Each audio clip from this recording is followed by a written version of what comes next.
So I'm here to talk about something that happened to me in a small mountain village in Mexico 40 years ago.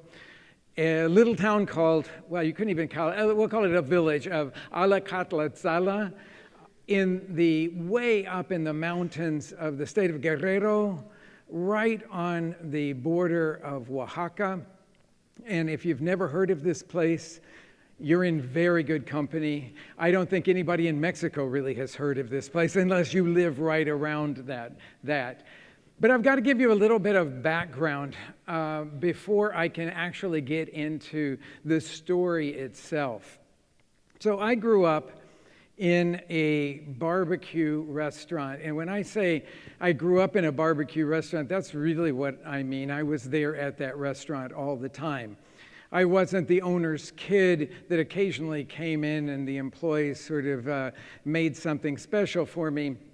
But I, from the time I was really little, would spend my weekend days there. I would go there after school. I loved the restaurant business from a very early age.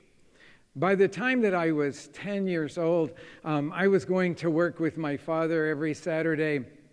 And I had mastered making biscuits. Now, our restaurant did not serve biscuits. This was something that I had learned from my two grandmothers and this woman at our church growing up. And so I put together my understanding of how to make the very best biscuits, and I would go out to the restaurant and make the treat for all of the staff on Saturday mornings. And along with that, we would make breakfast, which we didn't serve in our restaurant. So it was a very special time. By the time that I was 11, Julia Child had come on television, and she taught me how to make cream puffs. So I switched from doing the biscuits to doing cream puffs. So I would go out to the restaurant, and we didn't use our oven very much at that restaurant except to reheat things and to bake beans. And so it didn't have to be a very good oven. But somehow I mastered making beautiful cream puffs in this sort of rickety, old, leaky oven.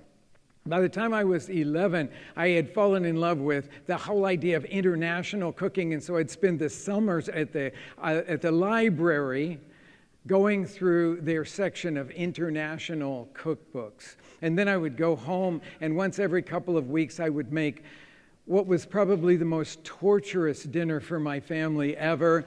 I would explore French cooking, or I would explore Japanese cooking. One of the things that I wanted to do was to dig a pit in the backyard so that we could do traditional Kahlua pig for the luau that I was having planned. That was at 11. By the time that I had hit 13, I had sort of made a little change. This is a barbecue restaurant. We did everything with live fire, and it was all done with hickory wood. And I realized that as I started thinking about girls, that all of my clothes smelled like hickory smoke, and that there was no way that I could ever have the opportunity to attract a girl if they would always get close to me and go, "What's that smell?" Okay? So I segregated a whole bunch of my clothes to the front closet so that they would be away from all of the clothes that I wore at the family restaurant growing up. And then at 14, I got to go to Mexico. So most of the time when I tell people this, that I went to Mexico when I was 14, they imagine a family vacation going to Acapulco or Puerto Vallarta. Cancun and Cabo didn't even exist back in those days. But they just assumed that my parents probably got some package deal in an all-inclusive, and they were going to have us go there and spend that sort of Mexican vacation that wasn't very Mexican, that was sanitized for our protection. No, this was very different. I had finished 8th grade Spanish, and I was super confident that I could go to Mexico and I could be the interpreter for our family, and that I could plan the whole thing. And I have no idea, I still don't understand why my folks said yes to this, but they went on a family vacation that I planned completely at 14. And I had no interest in a beach. I wanted to go to Mexico City. I knew exactly, I'd been through that section of the library. I knew exactly what I wanted to see, what I wanted to eat. And we planned this vacation. It was we were a very middle-class family. We had only been on vacations, places that we could go in a car. So this was going to be on an airplane. And we were going to arrive in Mexico City at 9:30 at night. So in Oklahoma City, everything is shut up by 9:30 at night. And my parents were super worried that we wouldn't get a taxi. And so we got there, and of course, in 9:30 at night in Mexico City, that's just when places are getting going. So we found the taxi. We got into town.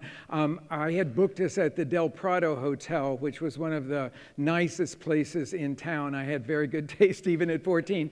And we got to our room, and I opened the curtains, and it looks right out. This was a legendary hotel, which unfortunately isn't there anymore. In the '85 earthquake, it was damaged beyond repair. But we walked past a Diego Rivera mural in the lobby, the one with the Katrina, the skeleton woman in the middle of it. And we got to our room, and I opened it up, and it's right on the Alameda Park. And there was so much activity in that park. There were so many people selling things and having fun. It was within earshot of Garibaldi Square, where all the mariachis hang out. And I could hear the mariachi music, and I immediately felt at home. I felt like this was a place that I needed to make part of my life. And I was able to sort of do that. Every year during high school, I got a chance to go to Mexico on a school trip or a church trip. I got to college, and I, of course, in high school had blasted through all of the Spanish classes, got to college and majored in Spanish language, literature, Latin American studies. I got a chance to study more in Mexico at that time. And then I decided, though, the way I could really cinch Mexico being part of my life was to go on to graduate school.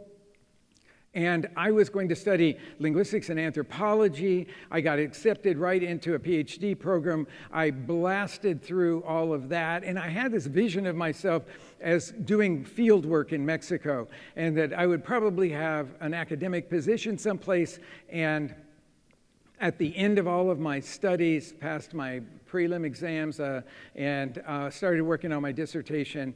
And a story that is way too long to tell here today, it all fell apart.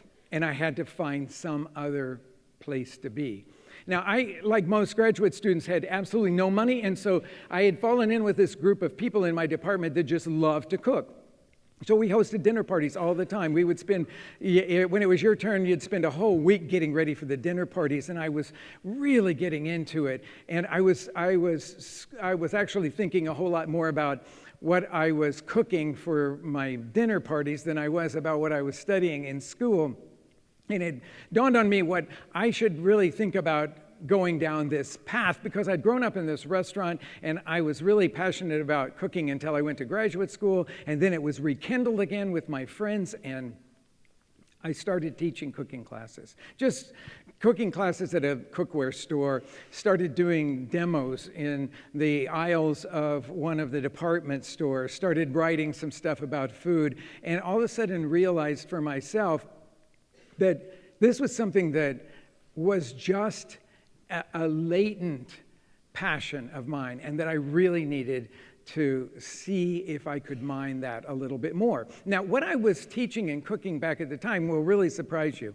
I told you that I grew up in the era of Julia Child, and I was an avid watcher of her shows. And so what I was teaching in these cookware shops and department stores was French cooking, and not just French cooking, but French pastries. So I know everybody looks at me and goes, oh, that's the guy that does Mexican food, but I actually started off in a completely different place in this culinary career, this burgeoning culinary career that was starting for me at the time. But people knew that I had lived in Mexico, that I had studied in Mexico and had a lot of experience with that, and so they said, why don't you do some Mexican cooking classes? So not knowing anything really about how I could eat Mexican food, but I had no idea about how to cook it. I bought some books and started doing some research and started practicing, and I started teaching some Mexican cooking classes. And one thing led to another, and this crazy thing fell in my lap, which was that these people at a nearby public television station put an ad in the paper saying, "We're looking for a host for a Mexican cooking show."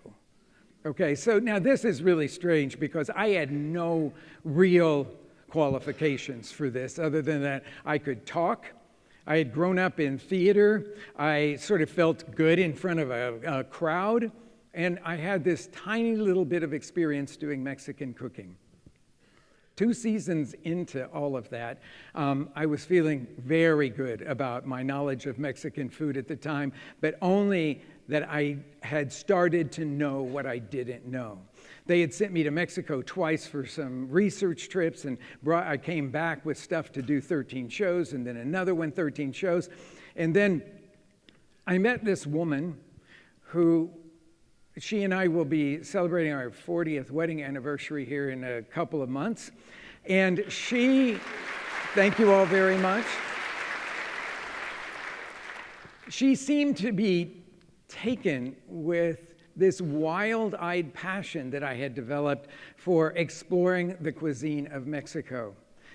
And she said she would marry me and move with me to Mexico, and we thought we would just start it off by a honeymoon in Mexico. Now, most people, just like with my 14-year-old trip to Mexico, most people would think that a honeymoon in Mexico, again, would involve a beach and a nice hotel, right? Well, this 2-month honeymoon involved 7,000 miles on buses through Mexico, and she still stayed with me after all of that. Now, I had grown up through this world of graduate school and linguistics and anthropology, and I knew a lot of people that were doing field work in Mexico, and a friend said, while you're in Mexico, why don't you come to visit me where I'm doing my field work, where I'm doing linguistics work, I'm doing literacy work, and she happened to be also an RN, and so she was doing basic medical care in this tiny town of Alacatlatzala. So we met her in Mexico City. We took the bus to Chilpancingo, the capital of Guerrero, and then we had to take another bus to Tlapa. Now, Tlapa is no size of a town at all, really, except it was the big town closest to Alacatlatzala. And then we had to go from Tlapa on a rural bus during rainy season through these little mountain passages to Alacatlatzala, except that you couldn't get to that town. You had to go to what they call the Mojanera, and then walk 2 hours from that to get to Alacatlatzala. So we got to her town, and she said, "This is where I live while I'm here," and it was really basically just a storage shed that's from somebody in the place. And we cleaned it out and cleaned it up and got the critters out of there that had been inhabiting the place. And she said, "Now what we have to do is we have to go to all of the houses in the community and tell them that we're here," because that was standard tradition in that place. So we go to the first house, and there are all these dogs coming at us that are protecting the house, and she says, "Just stand here and we're going to be okay." And then the language of this area is Mixtec, and my friend was there studying it because it was a variety of Mixtec that was mutually intelligible over a pretty good group of villages there. And she was documenting it. It had never been documented before. And the woman of the house comes out, and she and my friend have this interchange in Mixtec, and the woman is super enthusiastic, and she says, "Come in, come in, come in." So we go in, and in this area, they sit on very low chairs, super low chairs. They look like little children's chairs, but that's what all the adults sit in. So they grabbed 3 chairs, and we sat down. And she said, "You must eat. You've been traveling a long time. You must eat." So she comes out, and a few minutes later, we just sit there for a while trying to make small talk amongst ourselves. And she comes out after a few minutes, and we discover this one thing. She has one egg in the house and a pot of beans on the back of the wood-fired stove. She has one egg. And she scrambled the egg, and she divided it into 3. She crushed a little red chili over the top of it that I'm sure came off of a plant that they had harvested last year, and a spoon of beans in the back. And I thought to myself, this woman who has a family to feed has taken the only thing she has in the house, really sort of what we would call main center of the plate kind of thing, this one egg, and given that to us. And I was so blown away. I've never forgotten what it felt like to be given everything from this woman, everything that they had. And then I was thinking about it a little bit later. I thought, and not only was that a no-holds-barred expression of generosity, but it was also the most incredible expression of trust in the universe. She gave what she had with trust that the universe would give her enough to feed her family. And I have never lost sight of what it means to be given so much and to trust so much. So Deanna and I ended up living in Mexico for 5 years, basically working on our first cookbook.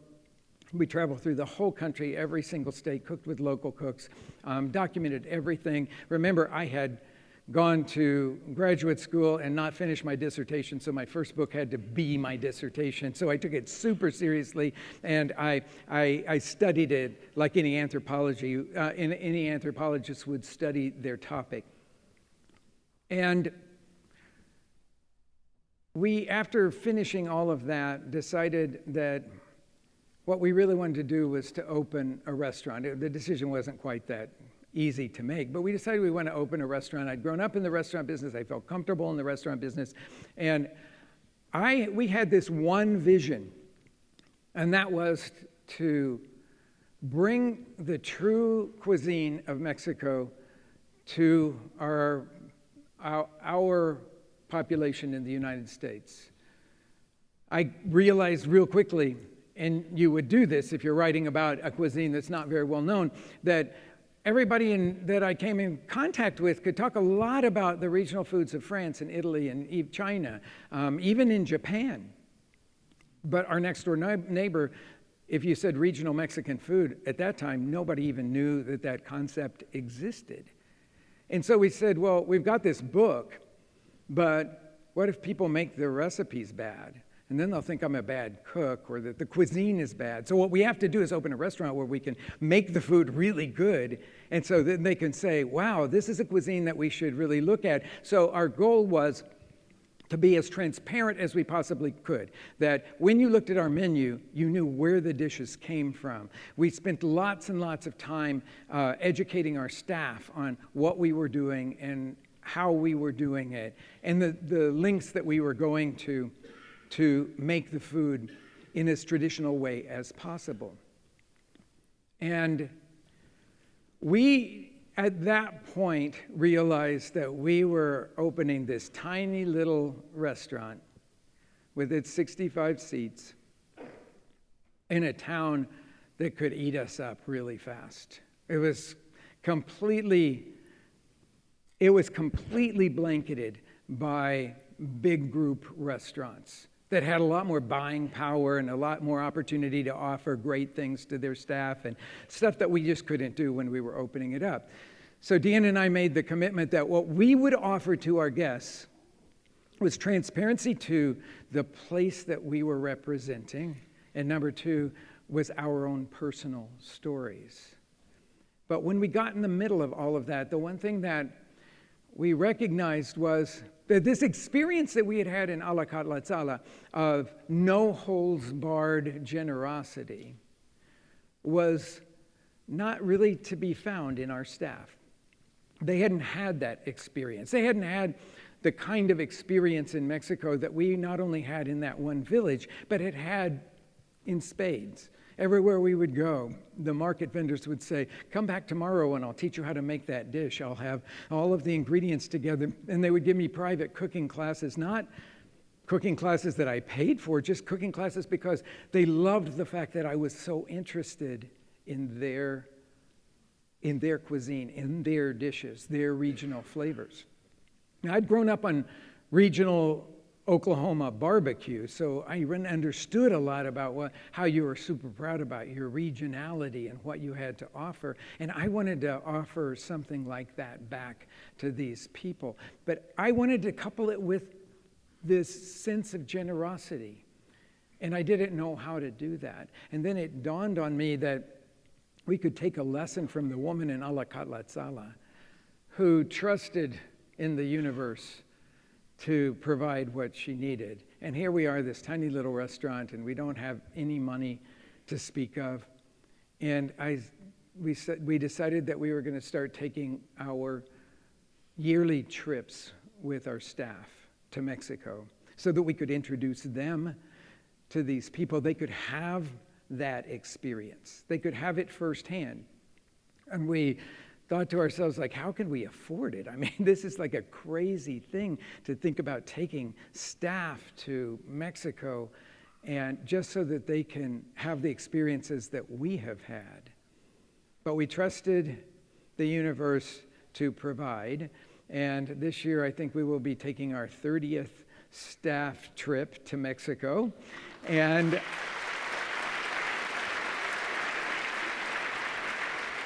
we realized that in the middle of all of this, that the experiences that we needed to offer to our staff were not the big restaurant experiences.